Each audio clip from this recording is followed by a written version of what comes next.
नवल अधर पर राजति नवल बांसुरी मुखरित सुन वह नाद अनाहत को तजी योगी जन भी मोहित। नव नव नवल, ये बांसुरी भगवान श्री कृष्ण के ओठ पर शोभा दे रही थी।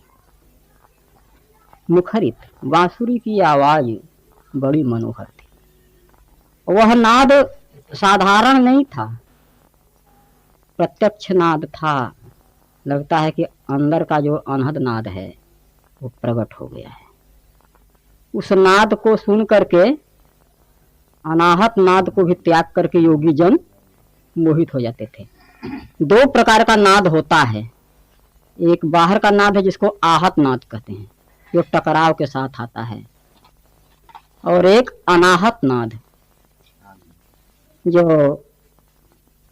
असीम देश से, पिया के देश से, जो मन की अच्छी प्रकार एकाग्रता होती है तो कई ध्वनियां अचानक सुनाई देती हैं। तो एक अनाहत है, ये बिना टकराव की। कबीर ने कहा सहज ही ध्वनि होता है, हरदम घट के माही, सूरत शब्द मेला भया, मुख की हाजत नहीं। ये ध्वनि अंदर की है। तो स्वर ने कुंडलनी चालिए, तो स्वर से भी कुंडलनी चलती है। ध्यान ने कुंडलनी चालिए, ध्यान से भी कुंडलनी जगती है। कहीं स्वर सुरीला अगर भजन होता है, बांसुरी बजती है, साधन संबंधी भजन होता है, तो वहाँ भी कुंडलनी, वहाँ भी जो साधक है उसकी समाधि लग जाती है। वही गोपियों को सुनाया था भगवान श्री कृष्ण ने। ये मुरली बजाते थे। गो मानी इंद्री, पी जो इंद्रियों को बाहर के विषयों से हटा करके भगवान के चरणारविंद के रस पान में जिसने अपनी इंद्रियों को लगा दिया, वही गोपी है।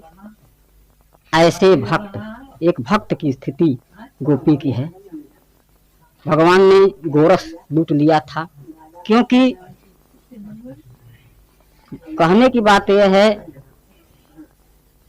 कि गुरु जी लिखते हैं कि अगणित ब्रह्मांड उठाए जिसमें केवल गोरस है। विराट पुरुष ने अगणित ब्रह्मांड को धारण किया है, परमात्मा ने, और जितने भी ब्रह्मांड हैं सब में केवल गोरस ही है। गोरस माने होता है इंद्रियों का रस, इंद्रियों का व्यापार, इंद्रियों के रस में सब लगे हुए। चाहे यहाँ धरती हो, चाहे स्वर्ग हो, चाहे पाताल हो, जितना भी, सब में केवल गोरस है। और जब तक जग गोरस प्रेमी तब तक रहता परवश है। जब तक इंद्रियों के रस का प्रेमी, गो मन इंद्रिय रस, जब तक गोरस प्रेमी संसार है तब तक परवश है। स्वतंत्र कहाँ है? स्वतंत्रता तो अपने आप में ठहरने, स्वरूप स्थित। स्व माने अपने रूप, अपने रूप में स्थिति प्राप्त करने पर, अपने रूप में स्थित होने पर, गोस्वामी जी कहते हैं निज सुख बिन मन होय कि थीरा। अपने सुख के बिना मन स्थिर नहीं होता। ठहराव पराये में नहीं होता, अपने में होता है। पराये पर पदार्थ में नहीं होता है। स्वरूप स्थिति, यहाँ ठहराव हो जाए वही आनंद है। तो कुछ जो है उपनिषद के बारे में चर्चा होगी, आध्यात्मिक चर्चा। बिना सदगुरु की कृपा के उपनिषदों के रहस्य को समझना बड़ा मुश्किल है। केवल विद्वता से ही उपनिषदों के मंत्रों का अर्थ समझ में नहीं आता। सदगुरु की जिसके ऊपर कृपा होती है, जिसके ऊपर, वही उपनिषद के बारे में, क्योंकि यह आध्यात्मिक ग्रंथ है।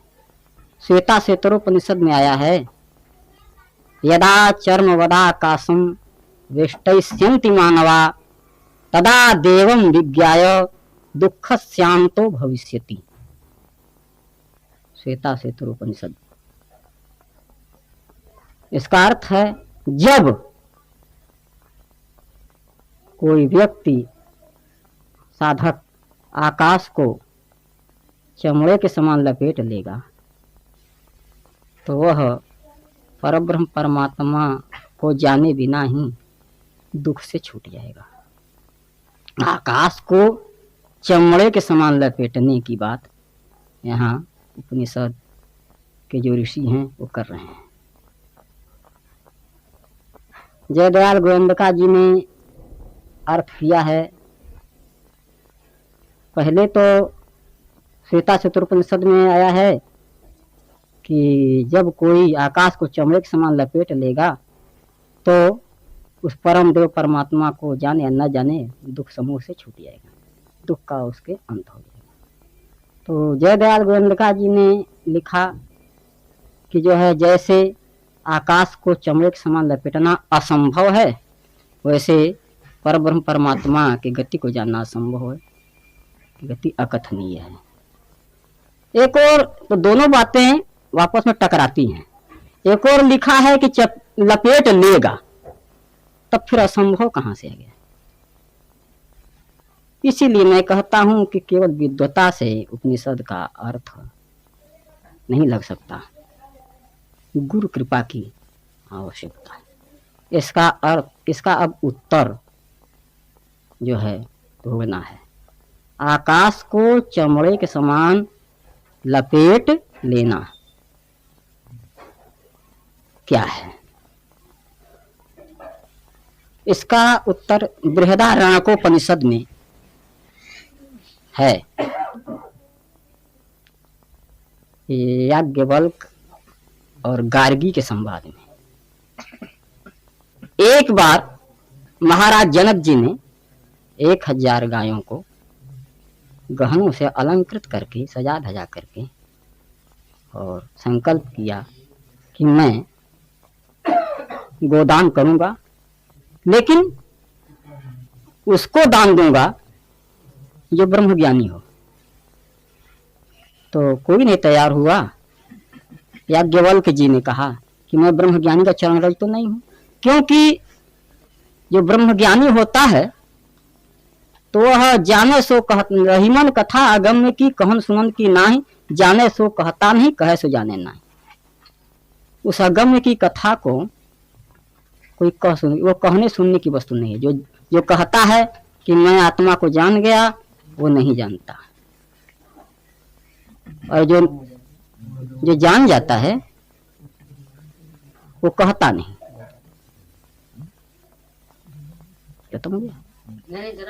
तो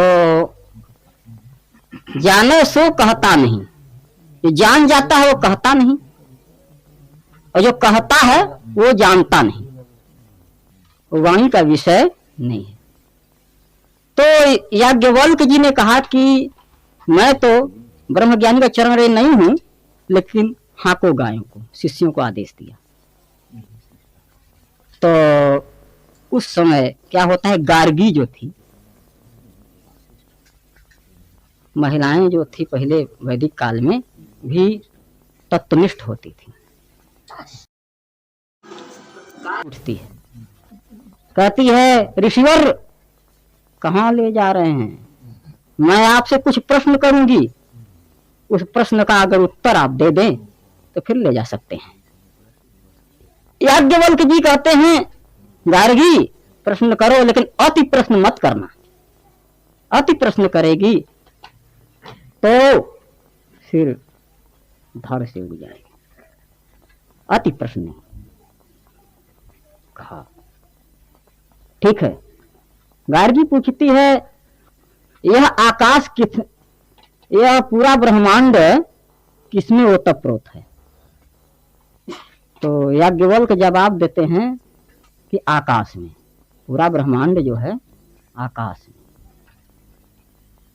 फिर गार्गी पूछती है यह आकाश किसमें ओतप्रोत है? तो याज्ञवल्क्य जी कहते हैं चिदाकाश में। बस गार्गी, अब इसके आगे अति प्रश्न हो जाएगा।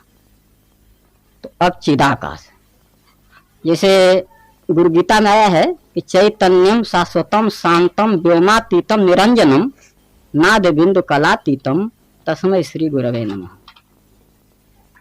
गुरु तत्व के बारे में जो चैतन्य है, शरीर तो जड़ है, अब शरीरधारी को भी कैसे गुरु माने? आया कि चैतन्य, जो चैतन्य है और जो शाश्वत है,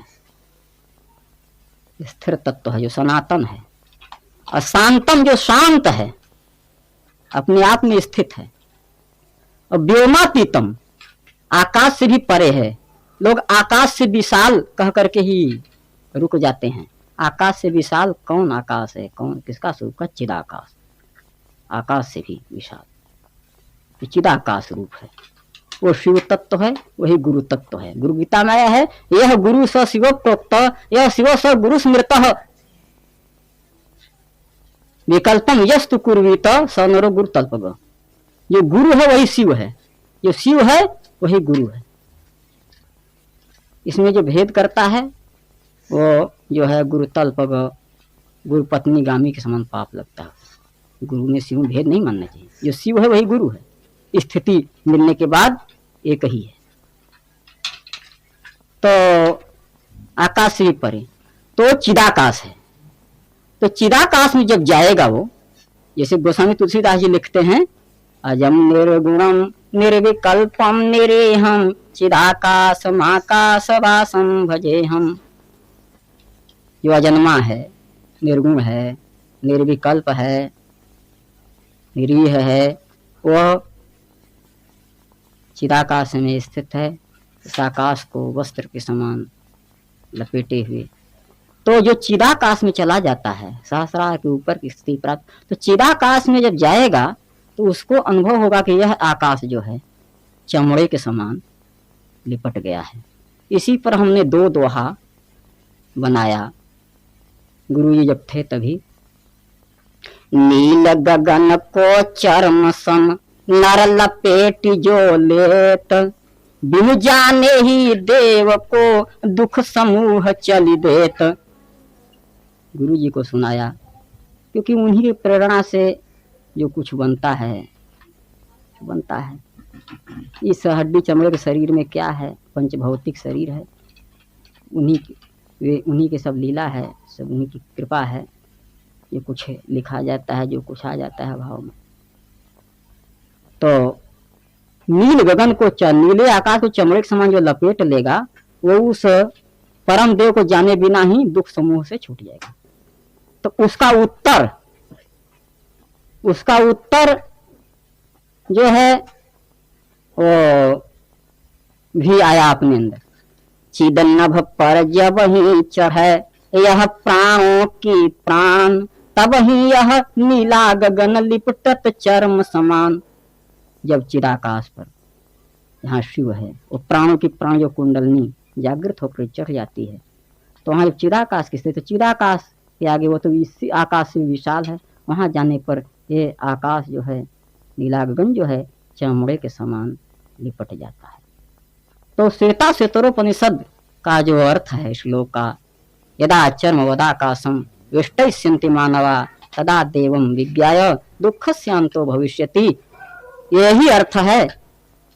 यह जो है स्थिति का वर्णन कर रहे हैं उपनिषदकार जो ऋषि हैं, क्योंकि जो अनुभव आया वही जो ऋषियों ने जो है सबको थोड़ा चेताने के लिए पुस्तक, वही अनुभव ही ऋषियों का अनुभव ही तो ग्रंथ है, उपनिषद है। तो जो अनुभवी व्यक्ति है वही उपनिषदों के रहस्य को पकड़ सकता है। तो यदा चर्म वदाकाशम वेष्टयिष्यन्ति मानवा तदा देवम विज्ञाय दुःखस्यान्तो भविष्यति। बोले श्री सद्गुरुदेव भगवान की जय।